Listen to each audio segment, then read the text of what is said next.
എല്ലാവർക്കും നമസ്കാരം. ഞാനിന്നൊരു ഉച്ചയ്ക്കത്തെ ഒരു ലഞ്ചിൻ്റെ പ്രിപ്പറേഷനാണ് കാണിക്കുന്നത്. നമ്മൾ ആദ്യം മീൻകറിയാണ് ഉണ്ടാക്കാൻ പോകുന്നത്. വെളിച്ചെണ്ണ ഒഴിച്ചു, കടുകിട്ടു. കടുകൊക്കെ നന്നായിട്ട് പൊട്ടി, കടുകെല്ലാം പൊട്ടിയ ശേഷം നമുക്ക് അതിനുള്ള കടുക് വറുക്കാനുള്ള സാധനങ്ങളിടാം. ചുവന്നുള്ളി, ഇഞ്ചി, വെളുത്തുള്ളി, കുറച്ച് കറിവേപ്പില, ഇതെല്ലാം കൂടെ ഇട്ട് നന്നായിട്ടൊന്ന് വഴറ്റിയിട്ട് നമുക്കതിനകത്ത് പൊടികളൊക്കെ ചേർക്കാം. ഇതൊരു മുളക് പൊടിയൊക്കെ ഇട്ടുള്ളൊരു കറിയാണേ. തേങ്ങ ഒന്നും നമ്മളങ്ങനെ അധികം അരച്ചുണ്ടാക്കാറില്ല. നമ്മൾ ഈ രീതിയിലാണ് ഉണ്ടാക്കുന്നത്. അങ്ങനെ കടുവെല്ലാം വറുത്തു. ഞാൻ കുറച്ച് ചുവന്നുള്ളി ഇച്ചിരി കൂടുതലിടും കേട്ടോ.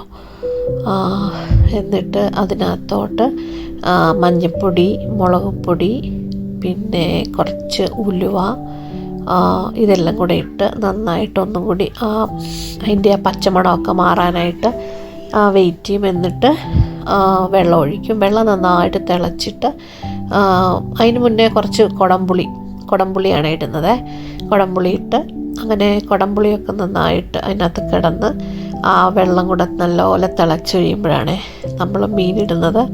ഞാൻ മീൻ കുറച്ച് വറക്കാനും കുറച്ച് കറി വെക്കാനും. ഞാൻ ഈ മീൻ ആദ്യമായിട്ടാണ് കറി വെക്കുന്നത്. ചെറിയൊരു മറ്റേ ആ ചുണ്ട് നീണ്ടൊരു മീനുണ്ടല്ലോ. അപ്പം മീൻകറി വെച്ചിട്ട് കുറച്ച് ദിവസമായി. അപ്പം മീൻകറി കൂട്ടാനൊരു കൊതി. അങ്ങനെയാണ് ഇത് ഈ മീൻ ഇരിക്കുന്ന കുറച്ചൊന്ന് കറി വെക്കാം. കുറച്ച് വറക്കുന്നതും എനിക്കിഷ്ടം. നല്ല ടേസ്റ്റാട്ടോ ആ മീൻ. അങ്ങനെ നമ്മുടെ മീൻ കുറച്ചെടുത്ത് മാറ്റി വെച്ച് അങ്ങനെ കറി വെക്കാമെന്ന് ഉദ്ദേശിച്ചിട്ട് കുറച്ച് കറിയും വെച്ചു. കുറച്ച് വറക്കാനും പുരട്ടി വെച്ചു. അപ്പോൾ ഇന്നത്തെ ലഞ്ച് അങ്ങനെയൊക്കെയായി. പിന്നെ നിങ്ങളെല്ലാവരും ലഞ്ചൊക്കെ കഴിച്ചോ? എന്തൊക്കെയായിരുന്നു നിങ്ങളുടെ ലഞ്ചിന് കൂട്ടാനുണ്ടായിരുന്നത്? അപ്പോൾ നിങ്ങളുടെ എല്ലാം കമൻ്റ് ഇടൂ കേട്ടോ. പിന്നെ ആരെങ്കിലും ഈ വീഡിയോ കാണുന്നുണ്ടെങ്കിൽ ഒന്ന് സബ്സ്ക്രൈബ് കൂടെ ചെയ്തേക്കണേ.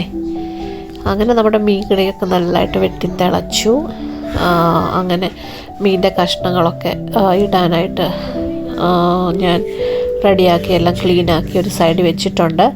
അത് ഞാനിപ്പോൾ കാണിച്ചു തരാം കേട്ടോ.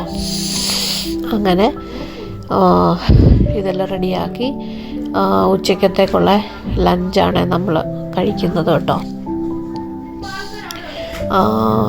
അങ്ങനെ മീനൊക്കെ ഇട്ടു. മീനൊക്കെ നന്നായിട്ട് നല്ല തിള വന്നു കഴിയുമ്പോഴാണ് മീനിടേണ്ടത്. മീനിട്ട് കഴിഞ്ഞിട്ട് തിളച്ച് കഴിഞ്ഞിട്ട് മീൻ ചെറുതായിട്ട് സിമ്മിലാക്കും. എന്നിട്ട് അത് ഇരുന്ന് മീൻ നല്ലപോലെ വേകണം. ഇതാണ് കേട്ടോ ഞാൻ റെഡിയാക്കി വെച്ച മീൻ. അങ്ങനെ നമ്മുടെ മീൻ അവിടെ കിടന്നിങ്ങനെ തിളക്കിയാണ് മക്കളെ, തിളക്കിയാണ്. പിന്നെ എനിക്ക് കുറച്ച് വള്ളിപ്പയർ കിട്ടിയേ. ആ പയറും കൂടെ മെഴുക്കുവരട്ടി വെക്കാമെന്ന് ഓർത്ത് അങ്ങനെ പയറും മെഴുക്കുവരട്ടിക്കൊക്കെ അരിഞ്ഞ് അത് റെഡിയാക്കി. അതിൻ്റെ ഇടയ്ക്ക് നമ്മുടെ മീനൊക്കെ റെഡിയായി. പിന്നെ കുറച്ച് പയറുണ്ടായിരുന്നു, നമ്മുടെ പൊട്ടറ്റോ മെഴുക്കുവരട്ടി ഉണ്ടായിരുന്നു.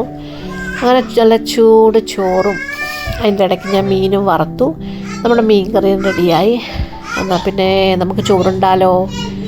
ഓക്കെ. അപ്പോൾ ഇന്നത്തെ വ്ളോഗ് എല്ലാവരും കണ്ട് സപ്പോർട്ട് ചെയ്യണം, ലൈക്ക് ചെയ്യണം. ഓക്കെ.